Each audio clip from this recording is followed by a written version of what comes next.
পাওয়ার বাটনে প্রেস করবেন,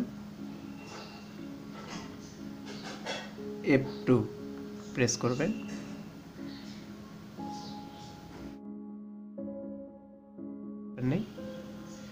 আমরা বুট অপশানে যাব। এই বুট অপশান থেকে যদি আমরা এগুলো সিলেক্ট আমরা চেঞ্জ করতে পারবো। এখানে যদি আমি সিডি রোমটা আমি উপরে দিতে চাই, এইটাকে যদি আমি যদি উপরে দিতে চাই, সেই ক্ষেত্রে আমরা এখানে সিলেক্ট করব।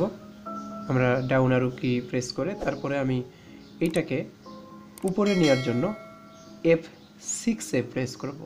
F6 যদি আপনারা ডাউনে দিতে চান সেই ক্ষেত্রে F5, উপরে দিতে চাইলে F6, নিচে দিতে চাইলে F5।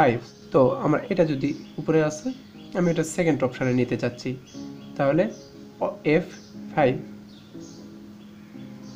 আবার যদি আমি চাচ্ছি এইটাকে সবার উপরে নিব, তাহলে F6।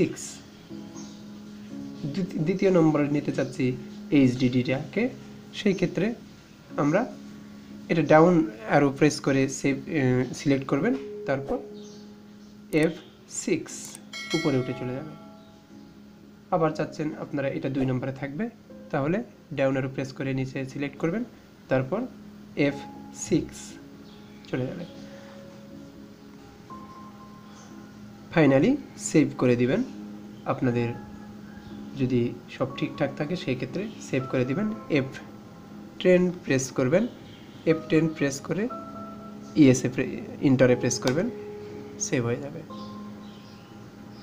তো এই ছিল ভিডিওটি। যদি ভিডিওটি ভালো লাগে তাহলে অবশ্যই লাইক, কমেন্টস, শেয়ার করবেন আর সাবস্ক্রাইব করে পাশেই থাকবেন। আসসালামু আলাইকুম।